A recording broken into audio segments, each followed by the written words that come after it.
This is episode number 2.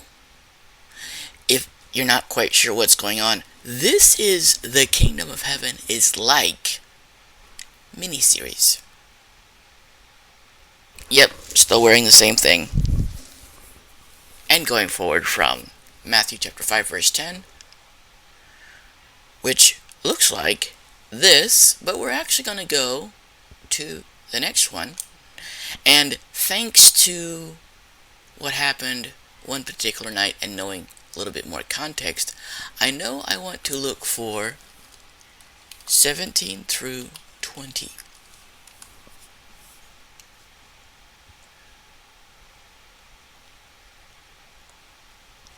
Don't misunderstand why I have come, It isn't to cancel the laws of Moses and the warnings of the prophets. No, I came to fulfill them and to make them all come true.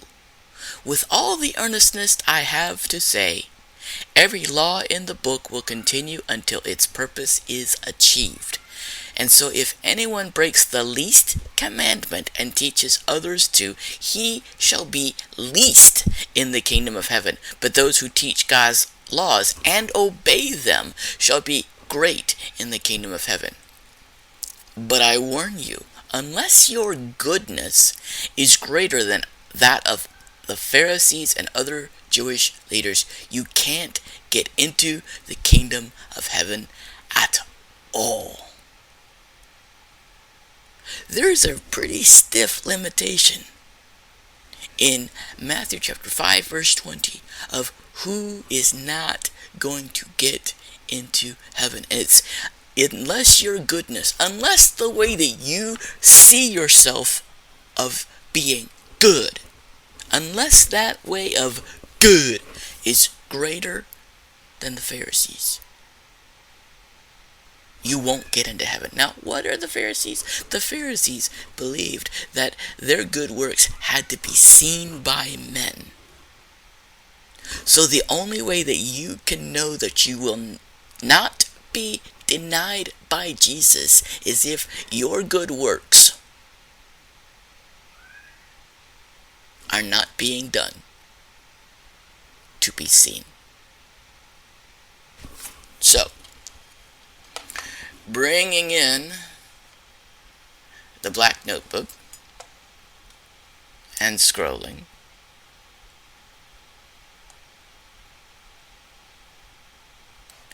according to Matthew,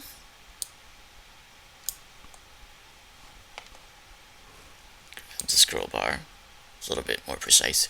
According to Matthew chapter 5 verses 17 through 20, Jesus came to present himself as the fulfillment of the law and prophets, but not erasing of them. Anyone who teaches that Jesus came to erase the law will have the lowest level of salvation in heaven.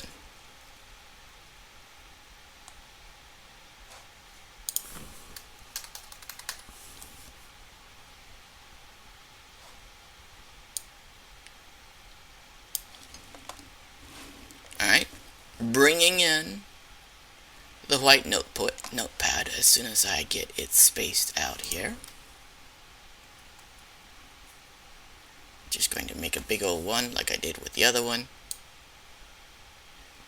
And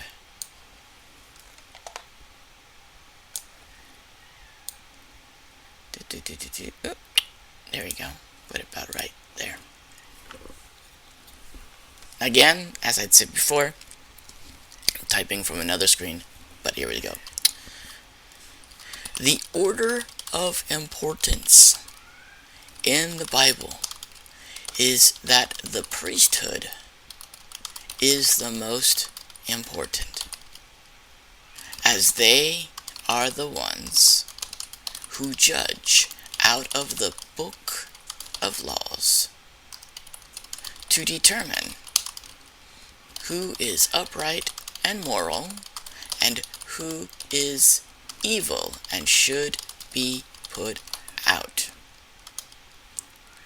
According to Jesus, if you teach that he came to do away with the law and prophets.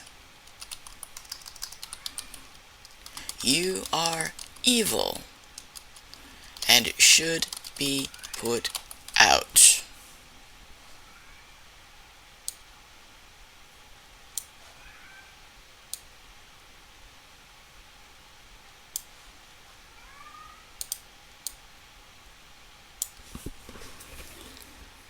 Does that match with how you've been taught about salvation? Is it anywhere close to how you've heard it taught?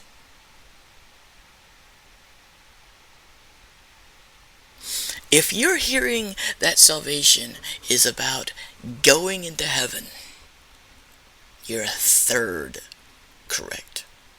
Salvation is much more than just going to heaven. Salvation is having an open portal to be able to hear what God is saying, to be able to see what God is saying, and then as you have heard and as you have seen, you do. That's the other 2/3. But that 2/3 is actually the majority. You are expected by heaven to be doing as you hear and to do as you see. But you're not going to be able to see or hear if your entire focus is based on what all can I do to get out of here. It's not how it works. In order to hear from heaven, you have to be doing what heaven is doing. In order to see into heaven, you have to be doing what heaven is doing. And if you're not able to see it, if you're not able to hear it, that's a very good indicator you're not actually saved. You're not actually on the track to be saved. The track to be saved is that you're doing what Jesus commanded. Are you doing what he commanded?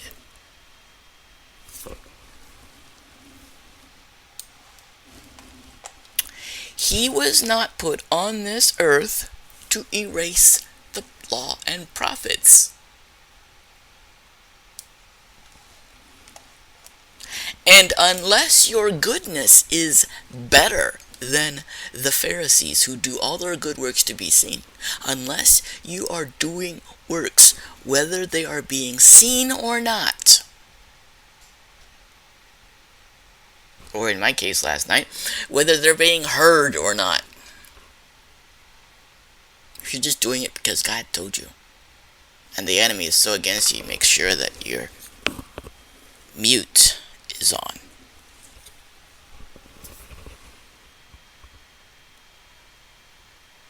There's more than one way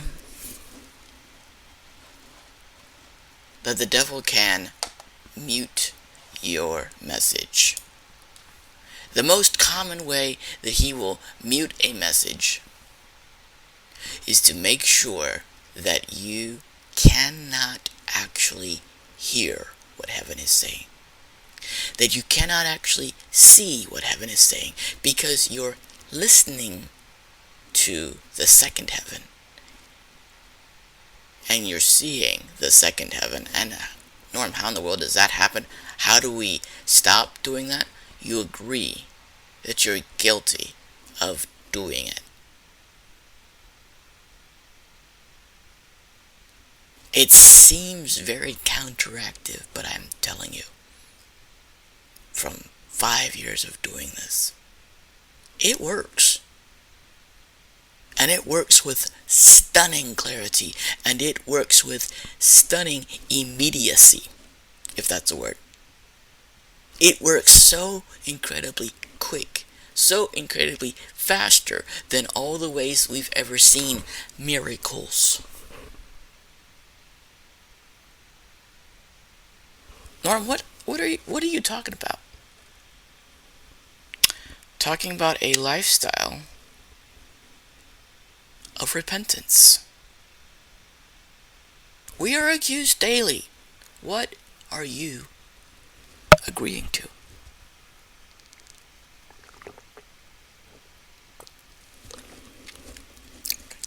It's a question you should, if you're not asking yourself, it's something I recommend you do. What are you agreeing to that heaven can honor?